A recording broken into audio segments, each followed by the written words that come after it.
ये क्लास 6 का बुक भूगोल से है और ये अध्याय 2 है और हम लोग इसमें ग्लोब के बारे में पढ़ेंगे, अक्षांश एवं देशांतर में क्या है वो सब। तो ये सब पूरा नज़ारा हमारा सिर्फ रीडिंग का रहेगा।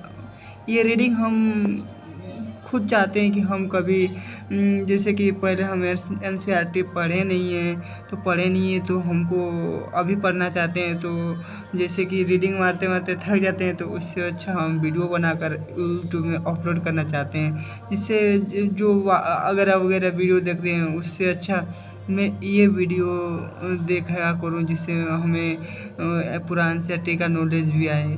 तो उन बच्चों के लिए भी फ़ायदेमंद होगा अगर आप लोग इसे पढ़ना चाहते हैं। इस वीडियो को देखिएगा तो ये क्लास 6 से आप लोग को एनसीईआरटी का जो कुछ लिखा हुआ है वो आप लोग को अवेलेबल होगा।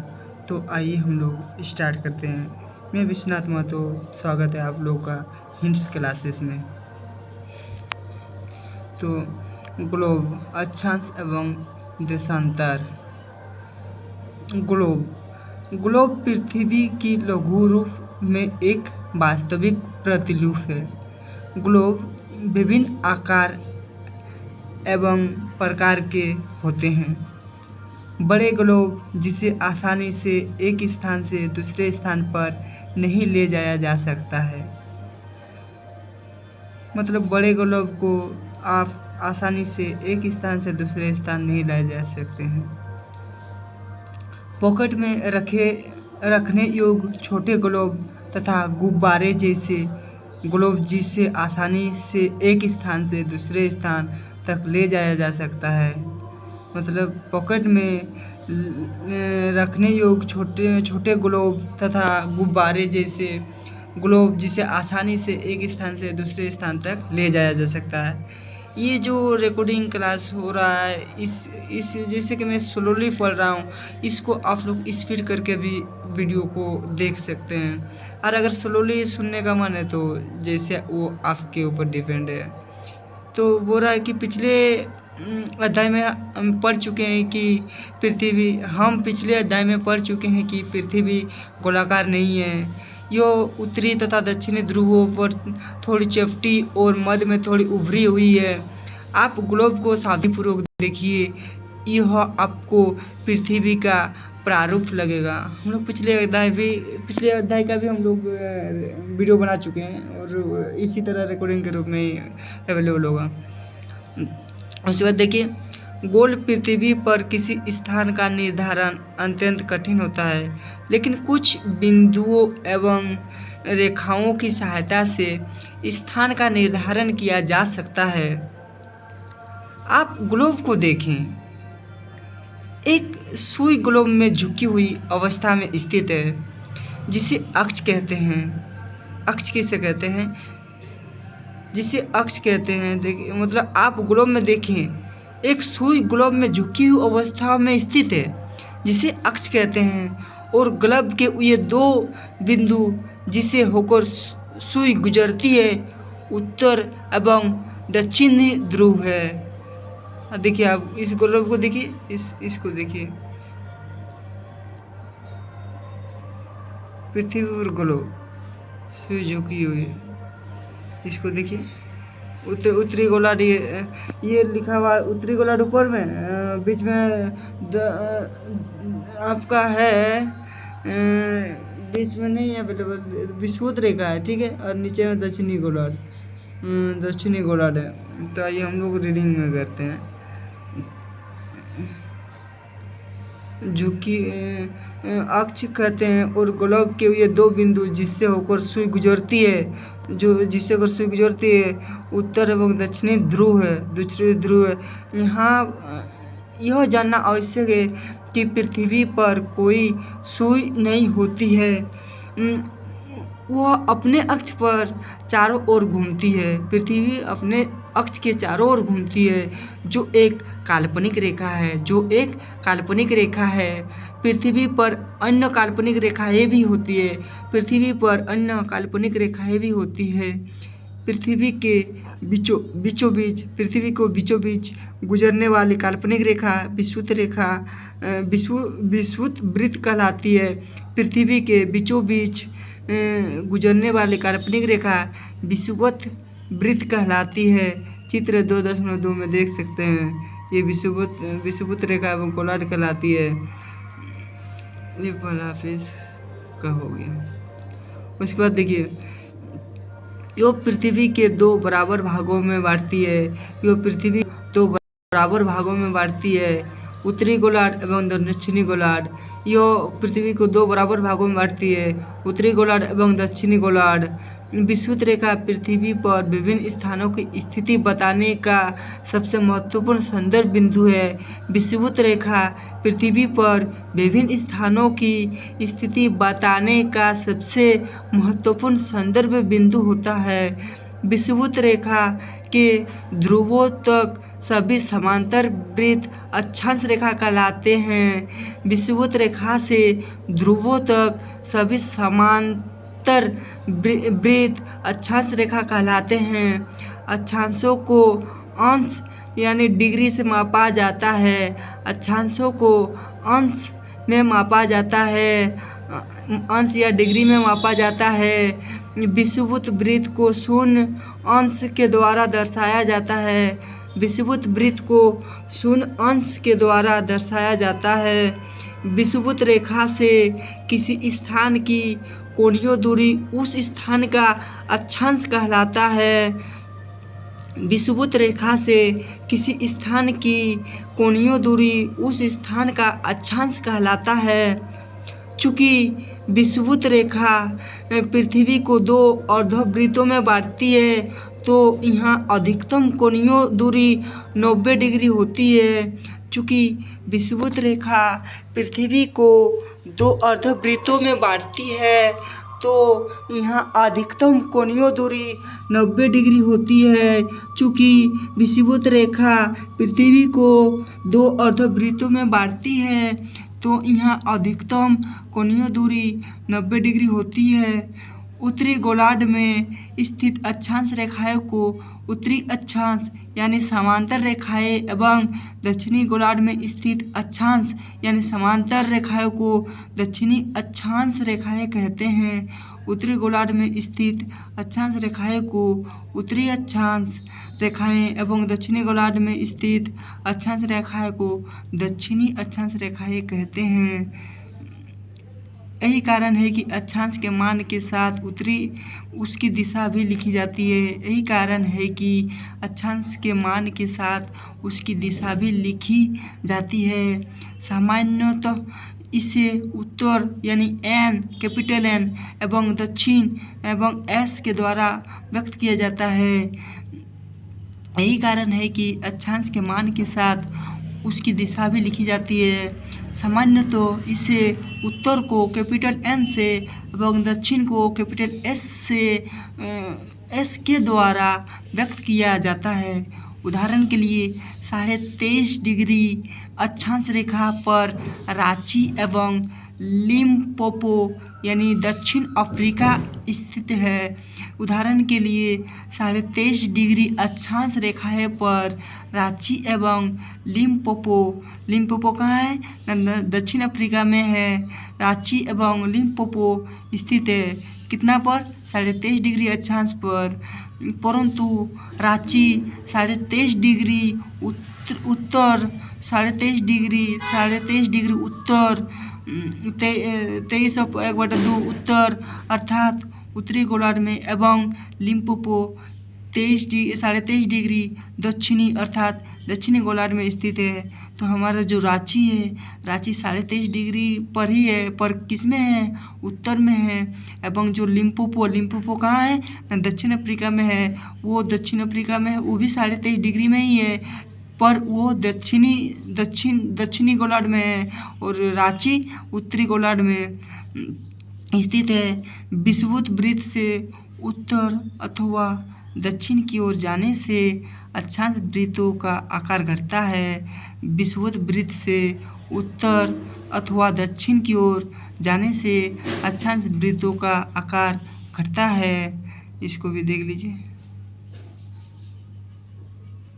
ये 45 डिग्री का ये अक्षांश लिखा हुआ है।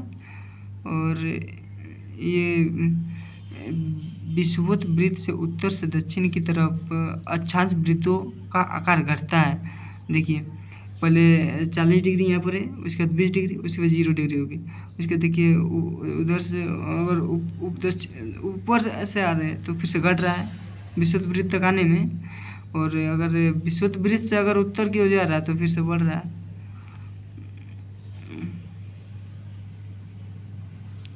महत्वपूर्ण अक्षांश रेखाएं विषुवत रेखा से किसी समान कोणीय दूरी वाले स्थानों को मिलाने वाली रेखा को अक्षांश रेखा कहते हैं। विषुवत रेखा से किसी समान कोणीय दूरी वाले स्थानों को मिलाने वाली रेखा को अक्षांश रेखा कहते हैं। अक्षांश रेखा पूर्व से पश्चिम की ओर खींची जाती है। अक्षांश रेखाएं सदैव पूर्व से पश्चिम की ओर खींची जाती है। विषुवत वृत्त 0 डिग्री विषुवत वृत्त उसका कितना होता है 0 डिग्री। उत्तरी ध्रुव 90 डिग्री कैपिटल एन। दक्षिणी ध्रुव 90 डिग्री। एस के अतिरिक्त, एस का मतलब यहाँ साउथ, अतिरिक्त 4 अन्य महत्वपूर्ण अक्षांश रेखाएं और भी है। ये है उत्तरी गोलार्ध के कर्क रेखा 23.5 डिग्री नॉर्थ, एन का मतलब नॉर्थ। उस 1 नंबर में क्या है, उत्तरी गोलार्ध में कर्क रेखा। 2 नंबर में दक्षिणी गोलार्ध में मकर रेखा 23.5 डिग्री साउथ। 3 नंबर में उत्तरी गोलार्ध में उत्तरी ध्रुव वृत्त 66.5 डिग्री नॉर्थ। दक्षिणी गोलार्ध में दक्षिणी ध्रुव वृत्त 66.5 डिग्री साउथ। उसके बाद यहाँ पे अवेलेबल हो रहा है, दिख नहीं रहा ना, ताप कटिबंधीय दिखा हुआ था।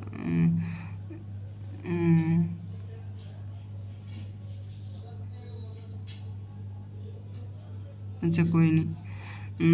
उसके बाद हम लोग पढ़ते हैं पृथ्वी के ताप कटिबंध। पृथ्वी अपने अक्ष पर झुकी होने के कारण कर्क और मकर रेखाएं के बीच सूर्य की किरणें वर्ष भर लगभग लंबवत पड़ती है। इसलिए इस क्षेत्र में सर्वाधिक सूर्यताप की प्राप्ति होती है। पृथ्वी अपने अक्ष पर झुकी होने के कारण कर्क और मकर रेखाएं के बीच सूर्य की किरणें वर्ष भर लगभग लंबवत पड़ती है। इसलिए इस क्षेत्र में सर्वाधिक सूर्यताप की प्राप्ति होती है। अतः इसे उष्ण कटिबंधीय कहा जाता है। अतः इसे उष्ण कटिबंध कहा जाता है। इस प्रदेश में जलवायु परिवर्तन की स्थिति नहीं देखी जाती है। इस प्रदेश में जलवायु परिवर्तन की स्थिति नहीं देखी जाती है। यहाँ सालों भर ग्रीष्म ऋतु रहती है। यहाँ सालों भर ग्रीष्म ऋतु रहती है। कर्क एवं मकर रेखाओं से ध्रुवों की ओर सूर्य की किरणें तिरछी होती जाती है। कर्क एवं मकर रेखाओं से ध्रुवों की ओर सूर्य की किरणें तिरछी होती जाती है। यही कारण है कि उत्तरी गोलार्ध में कर्क रेखा एवं उत्तरी ध्रुव वृत्त तथा दक्षिणी गोलार्ध में मकर रेखा एवं दक्षिणी ध्रुव वृत्त के बीच वाले भाग का तापमान मध्यम होता है। इसलिए इसे शीतोष्ण कटिबंधीय कहते हैं। कर्क एवं मकर रेखाओं से ध्रुवों की ओर सूर्य की किरणें तिरछी होती जाती है। यही कारण है कि उत्तरी गोलार्ध में कर्क रेखा एवं उत्तरी ध्रुव वृत्त तथा दक्षिणी गोलार्ध में मकर रेखा एवं दक्षिणी ध्रुव वृत्त दक्षिणी गोलार्ध में मकर रेखा एवं दक्षिणी ध्रुव वृत्त के बीच वाले भाग का तापमान मध्यम होता है। जब मध्यम होता है इसलिए इसे शीतोष्ण कटिबंधीय कहते हैं। इस कटिबंधियों में जलवायु परिवर्तन की स्थिति देखी जाती है। यहाँ वर्ष में शीत ऋतु एवं ग्रीष्म ऋतु दोनों का अनुभव किया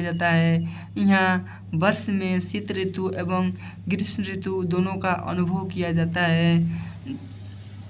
उत्तरी गोलार्ध में उत्तरी गोलार्ध में उत्तरी ध्रुव वृत्त एवं उत्तरी ध्रुव तथा दक्षिणी गोलार्ध में दक्षिणी ध्रुव वृत्त एवं दक्षिणी ध्रुव के बीच वर्ष भर अत्यधिक ठंड का अनुभव किया जाता है, क्योंकि यहाँ सूर्य की किरणें अत्यधिक तिरछी पड़ती है और इस प्रदेश में न्यूनतम सूर्यताप की प्राप्ति होती है इसलिए इसे शीत कटिबंधीय कहते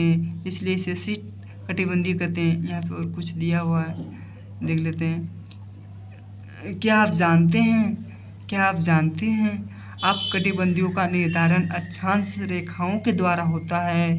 ताप कटिबंधियों का निर्धारण अक्षांश रेखाओं के द्वारा होता है। दो अक्षांश रेखाएं के बीच का भाग कटिबंध कहलाता है। दो अक्षांश रेखाओं के बीच का भाग कटिबंध कहलाता है। क्या आप जानते हैं ताप कटिबंधों का निर्धारण अक्षांश रेखाओं के द्वारा होता है। दो अक्षांश रेखाओं के बीच का भाग कटिबंध कहलाता है। दो अक्षांशों के बीच की दूरी लगभग 111 किलोमीटर होती है। दो अक्षांशों के बीच की दूरी लगभग 111 किलोमीटर होती है। आपने सोचा है कि दिसंबर में जाड़े की ऋतु और जून में ग्रीष्म की ऋतु क्यों होती है? क्या आपने कभी सोचा है कि दिसंबर में जाड़े की ऋतु और जून में ग्रीष्म ऋतु क्यों होती है? अक्षांश रेखाओं की कुल और नीचे में देखिए अक्षांश रेखाओं की कुल संख्या 181 है। अक्षांश रेखाओं की कुल संख्या 181 है, मगर उन्हें 1 डिग्री के अंतराल पर दर्शाया जाए तो देशांतर रेखाओं की कुल संख्या 360 है। अगर उन्हें 1 डिग्री के अंतराल पर दर्शाया जाए तो देशांतर रेखाएं की कुल संख्या 360 है। अब देशांतर क्या है उसको पढ़ते हैं। देशांतर क्या है? प्रश्नवाचक चिन्ह। किसी स्थान के निर्धारण के लिए अक्षांश रेखाएं के साथ साथ देशांतर रेखाओं का ज्ञान भी आवश्यक होता है। किसी स्थान के निर्धारण के लिए अक्षांश रेखाओं के साथ साथ देशांतर रेखाओं का ज्ञान भी आवश्यक होता है। देशांतर रेखा भी एक काल्पनिक रेखा है जो उत्तरी एवं दक्षिणी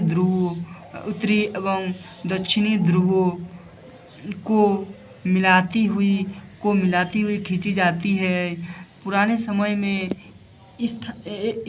समय में स्थान निर्धारण एवं समय निर्धारण की कठिनाइयों को देखते हुए विभिन्न देशों के विद्वानों ने यह निश्चय किया कि ब्रिटेन के ग्रीनविच स्थान, जहाँ ब्रिटिश राजकीय वेधशाला स्थित है, वहाँ से गुजरने वाली देशांतर रेखा को प्रमुख या महत्तर माना जाए तथा इसका मान 0 डिग्री देशांतर रखा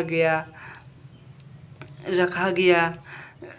पुराने समय में स्थान निर्धारण एवं समय निर्धारण की कठिनाइयों को देखते हुए विभिन्न देशों के विद्वानों ने यह निश्चय किया कि ब्रिटेन के ग्रीनविच स्थान, जहाँ ब्रिटिश राजकीय वेधशाला स्थित है, वहाँ से गुजरने वाली देशांतर रेखाओं को प्रमुख या महत्तर माना जाए तथा इसका मान 0 डिग्री देशांतर रखा गया। यही से 180 डिग्री पूर्व एवं 180 डिग्री पश्चिम तक गणना करते हैं। यही से 180 डिग्री पूर्व एवं 180 डिग्री पश्चिम तक गणना करते हैं। देशांतर रेखाएं सदैव उत्तर से दक्षिण खींची जाती है। देशांतर रेखाएं सदैव उत्तर से दक्षिण खींची जाती है।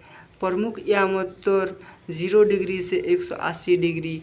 प्रमुख या महत्तर 0 डिग्री एवं 180 डिग्री दोनों मिलकर पृथ्वी को 2 समान भागों में बांटते हैं।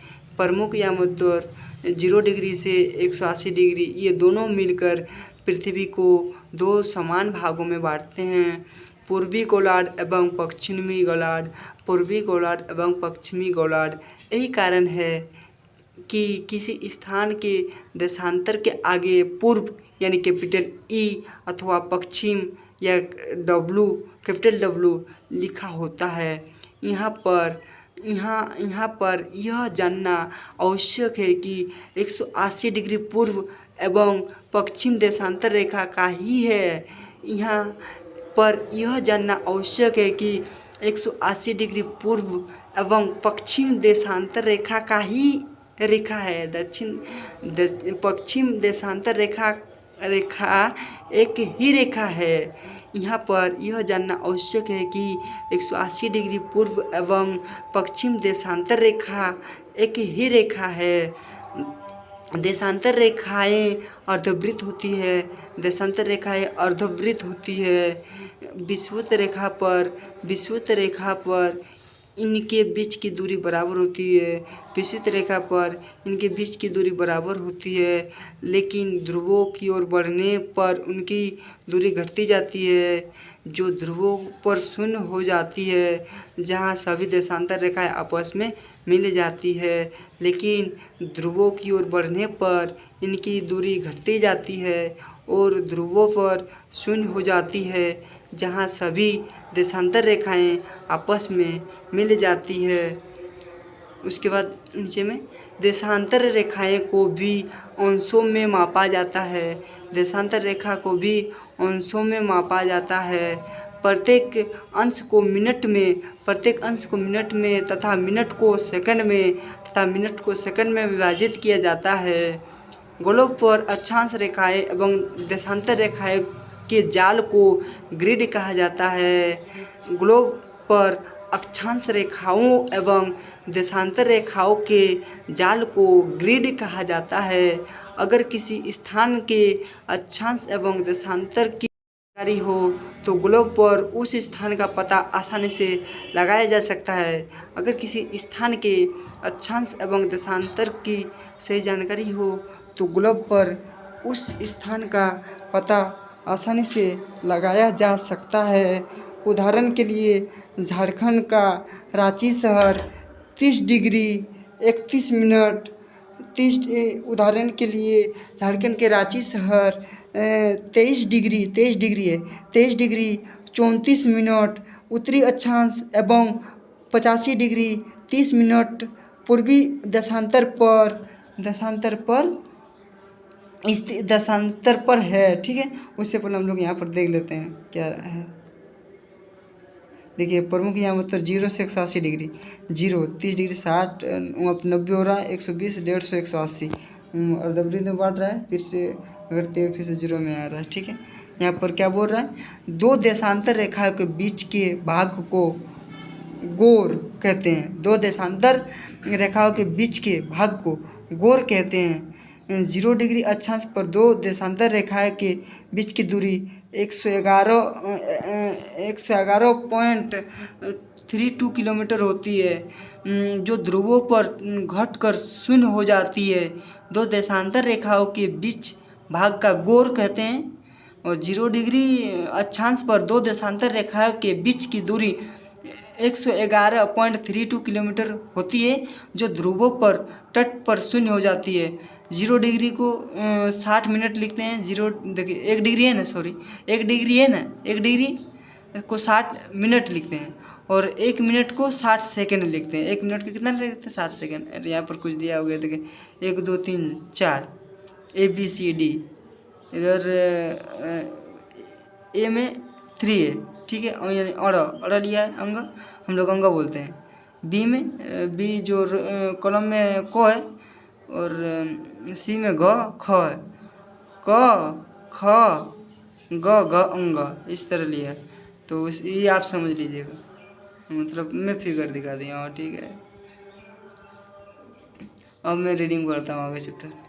उसके बाद अब आप ग्लोब पर उस बिंदु को देखिए जहाँ से ये दोनों रेखाएं एक दूसरे को काटती है।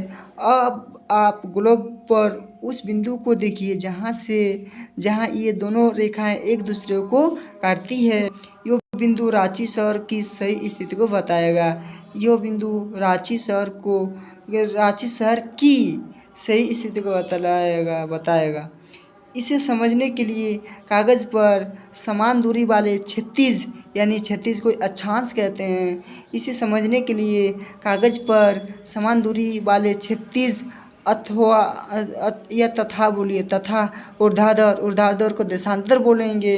रेखा देशांतर रेखाएँ खींचिए। ऊर्ध्वाधर रेखाएँ की संख्या 1 2 3 4 से तथा क्षैतिज रेखाएँ को A B C D A B C D A B C D A B C D बाद अगला चैप्टर में तो देख लीजिए इसको पहले। ये हमारा प्यारा भारत है और मानव की यम उत्तर देखिए, मानव की यम उत्तर किस तरह काट रहा है, बीचों बीच को काट रहा है। और भारत के देखिए यहाँ पर नेपाल है, इधर भूटान बांग्लादेश, ठीक है, भूटान बांग्लादेश। और चीन के साथ ये वो तो चीन और दिखाया हुआ नहीं है। भारत का मानव की याम उत्तर बोला, भारत का मानव याम उत्तर को सिर्फ आप ध्यान दीजिए। देखिए बीचों बीच गया है मानव की याम उत्तर, ठीक है, बस इतना देखिए। अब इधर पढ़ते हैं क्या हम लोग इस लाइन में थोड़ा देख लेते हैं। ऊर्ध्वाधर रेखा की संख्या 1 2 3 4 से तथा 36 रेखाओं को ए बी सी डी और छोर से दर्शाएं। जिन बिंदुओं पर 36 तथा ऊर्ध्वाधर रेखाएं एक दूसरे को काटती है वहाँ कुछ छोटे छोटे वृत्त खींचिए। जिन बिंदुओं पर 36 तथा ऊर्ध्वाधर रेखा एक दूसरे को काटती है वहाँ कुछ छोटे छोटे वृत्त खींचिए। इसे क ख ग घ अंग के नाम से व्यक्त कीजिए। इसे क ख ग घ अंग के नाम से व्यक्त कीजिए, जो हम लोग अभी ग्राफ देखें। अब यदि मान लिया जाए कि ऊर्ध्वाधर रेखा पूर्वी देशांतर एवं क्षैतिज रेखाएं उत्तरी अक्षांश को प्रदर्शित करती है, तो आप देखेंगे कि वृत्त क बी उत्तरी अक्षांश एवं 2 पूर्वी देशांतर पर स्थित है। अन्य वृत्त की स्थिति को ज्ञात करिए। यदि मान लिया जाए कि ऊर्ध्वाधर रेखाएं पूर्वी देशांतर एवं क्षैतिज रेखाएं उत्तरी अक्षांश को प्रदर्शित करती है, तो आप देखेंगे कि वृत्त क, ठीक है, वृत्त क कोमा बी उत्तरी अक्षांश एवं 2 में पूर्वी देशांतर पर स्थित है। अन्य वृत्तों की स्थिति को ज्ञात करिए। देशांतर और समय को मापने का सबसे अच्छा साधन पृथ्वी एवं ग्रहों की गति है। समय को मापने का सबसे अच्छा साधन पृथ्वी एवं ग्रहों की गति है। सूर्योदय एवं सूर्यास्त प्रतिदिन की घटना है। सूर्योदय एवं सूर्यास्त प्रतिदिन की घटना है। इन वाक्यों को आप लोग याद रख सकते हैं, वो बोलने में सहायता होगा। जैसे कि सूर्योदय एवं सूर्यास्त प्रतिदिन की घटना है। अतः स्वाभाविक रूप से पूरे विश्व में समय निर्धारित करने का यह सबसे अच्छा साधन है। अतः स्वाभाविक रूप से पूरे विश्व में समय निर्धारित करने का यह सबसे अच्छा साधन है। स्थानीय समय का अंदाज सूर्य के द्वारा बनने वाली परछाइयों से लगाया जाता है। स्थानीय समय का अंदाज सूर्य के द्वारा बनने वाली परछाइयों से लगाया जाता है, जो दोपहर में सबसे छोटी एवं सूर्योदय तथा सूर्यास्त के समय सबसे लंबी होती है। जो दोपहर में सबसे छोटी एवं सूर्योदय तथा सूर्यास्त के समय सबसे लंबी होती है।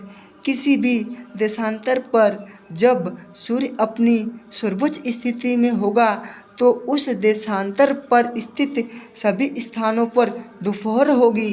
किसी भी देशांतर पर जब सूर्य अपनी सर्वोच्च स्थिति में होगा तो उस देशांतर पर स्थित सभी स्थानों पर दोपहर होगी। विश्व के समय क्षेत्र अच्छे से विजिबल तो हो नहीं रहा होगा, फिर भी देख लीजिए। मैं अगर आप लोगों को चाहिएगा तो मैं पीडीएफ प्रोवाइड करा दूंगा, तो पीडीएफ प्रोवाइड कर दूंगा तो आप मुझे कमेंट कर सकते हैं और मैं फिर से अच्छा से पूरा विजिबल होगा, अच्छा से आप लोग को दिखाई मिले उस तरह का मैं आप लोग को वीडियो प्रोवाइड करूंगा। तो आप लोगों को अगर चाहिएगा तो कमेंट कर सकते हैं, ठीक है। मैं उसके लिए बता दूंगा कि कहाँ पीडीएफ मिल जाएगा, ठीक है। आइए आगे पढ़ते हैं। हम जानते हैं कि पृथ्वी पश्चिम से पूर्व की ओर चक्कर लगाती है। हम जानते हैं कि पृथ्वी पश्चिम से पूर्व की ओर चक्कर लगाती है। ये याद रखिए कि पृथ्वी पश्चिम से पूर्व की ओर चक्कर लगाती है और इसी कारण से सूर्योदय सदैव पूर्व दिशा की ओर होता है। इसी कारण से सूर्योदय सदैव पूर्व दिशा की ओर होता है। ग्रीनविच से गुजरने वाली प्रधान माध्याह्न रेखा या प्रधान यामोत्तर के पूर्व स्थित देशों में समय सदैव आगे और पश्चिम स्थित देशों में सदैव पीछे रहता है। ग्रीनविच से गुजरने वाली प्रधान माध्याह्न रेखा या प्रधान यामोत्तर के पूर्व स्थित देशों में समय सदैव आगे और पश्चिम स्थित देशों में सदैव पीछे रहता है। चूँकि पृथ्वी अपने अक्ष पर पश्चिम से पूर्व घूमते हुए सूर्य का चक्कर लगाती है। चूँकि पृथ्वी अपने अक्ष पर पश्चिम से पूर्व घूमते हुए सूर्य का चक्कर लगाती है और इसी क्रम में 1 डिग्री देशांतर सूर्य के सामने से 4 मिनट में गुजर जाती है और इसी क्रम में 1 डिग्री देशांतर सूर्य के सामने से 4 मिनट में गुजर जाती है। इसलिए पृथ्वी को सूर्य के सामने से 15 डिग्री देशांतर पार करने में 15 गुना 4 बराबर 60 मिनट अर्थात 1 घंटे का समय लगता है। इसीलिए पृथ्वी को सूर्य के सामने से 15 डिग्री देशांतर पार करने में 15 गुना 4 = 60 मिनट अर्थात 1 घंटे का समय लगता है। इस गणना से पूरे 360 डिग्री देशांतर को पार करने में 24 घंटे का समय लगेगा। इस गणना से पूरे 360 डिग्री देशांतर को पार करने में 24 घंटे का समय लगेगा। हमें पता है कि 15 डिग्री देशांतर पार करने में 1 घंटा का समय लगता है। हमें पता है कि 15 डिग्री देशांतर पार करने में 1 घंटा का समय लगता है। इसलिए यदि ग्रीनविच में दोपहर के 12 बज रहे हो तो 15 डिग्री पूर्वी देशांतर पर दोपहर का एक एवं 15 पश्चिमी देशांतर का सुबह का। इसीलिए यदि ग्रीनविच में दोपहर के 12 बज रहे हैं, ठीक है, 12 बज रहे हो तो 15 डिग्री पूर्वी देशांतर पर दोपहर का 15 डिग्री पूर्वी देशांतर पर दोपहर का कितना बजेगा 1 एवं 15 डिग्री पश्चिमी देशांतर पर सुबह का कितना बजेगा 11 बजेगा। इसी प्रकार जब ग्रीनविच पर दोपहर के 12 बजेंगे तो 180 डिग्री पर क्या होगी न मध्यरात्रि होगी। जब ग्रीनविच पर दोपहर के 12 बजेंगे तो 180 डिग्री पर मध्यरात्रि होगी, ठीक है।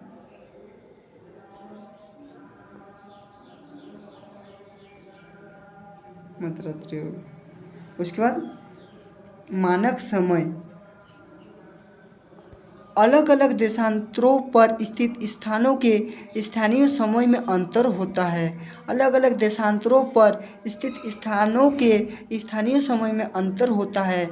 उदाहरण के लिए बहुत से देशांतरों से होकर गुजरने वाली रेलगाड़ियों के लिए समय सारणी तैयार करना कठिन होगा। उदाहरण के लिए बहुत से देशांतरों से होकर गुजरने वाली रेलगाड़ियों के लिए समय सारणी तैयार करना कठिन होगा। भारत में गुजरात से लेकर अरुणाचल प्रदेश तक के स्थानीय समय में 1 घंटा 45 मिनट का अंतर है। भारत के गुजरात से लेकर अरुणाचल प्रदेश तक के स्थानीय समय में 1 घंटा 45 मिनट का अंतर है। इसलिए यह आवश्यक है कि देश के मध्य भाग से गुजरने वाली किसी देशांतर के स्थानीय समय को देश का मानक समय माना जाए। इसलिए यह आवश्यक है कि देश के मध्य भाग से गुजरने वाले किसी देशांतर के स्थानीय समय को देश का मानक समय माना जाए। भारत में 82.5 डिग्री पूर्व यानी 82 डिग्री 30 मिनट ईस्ट, ई का मतलब ईस्ट को मानक देशांतर माना जाता है। भारत में 82.5 डिग्री पूर्व यानी 82 डिग्री 30 मिनट ईस्ट को मानक देशांतर माना जाता है। चित्र 2.8 में दिखाया गया है।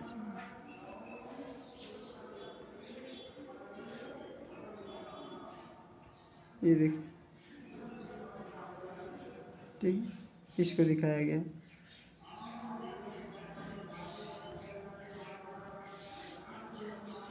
मानक या मतलब रेखा माना जाता है। यह उत्तर प्रदेश के मिर्ज़ापुर से होकर गुजरती है। यह उत्तर प्रदेश के मिर्ज़ापुर से होकर गुजरती है। इसे भारतीय मानक रेखा फर्स्ट के नाम से भी जाना जाता है। उत्तर प्रदेश से मिर्ज़ापुर से होकर गुजरती है। इसे भारतीय मानक समय यानी फर्स्ट के नाम से भी जाना जाता है। राकेश रांची के निकट एक छोटे से गांव में रहता है। राकेश रांची के निकट एक छोटे से गांव में रहता है और अपने मित्र सतीश से कहता है कि वो आज शाम को खेलने नहीं आ सकता है। भारत और इंग्लैंड के बीच क्रिकेट मैच लंदन में सुबह 10 बजे से शुरू होगा। भारत और इंग्लैंड के बीच क्रिकेट मैच लंदन में सुबह 10 बजे से शुरू होगा, अर्थात भारत के समयानुसार मैच शाम 3:30 बजे शुरू होगा। अर्थात भारत के समयानुसार मैच शाम 3:30 बजे शुरू होगा और देर रात्रि में समाप्त होगा। क्या आपको भारत एवं इंग्लैंड के बीच समय का अंतर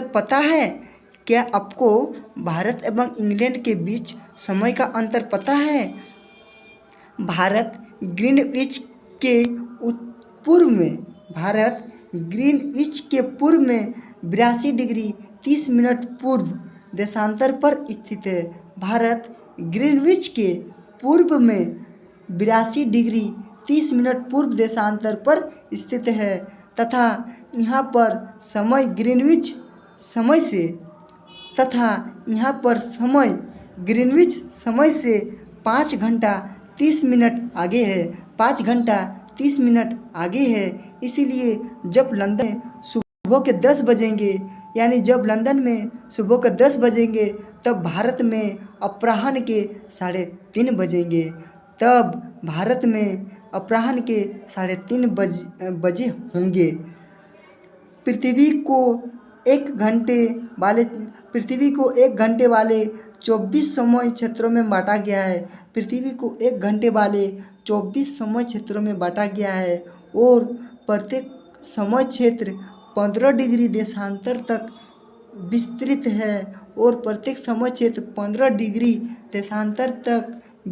है। कुछ देशों में देशांतर विस्तार अत्यधिक होने पर कुछ देशों में देशांतरीय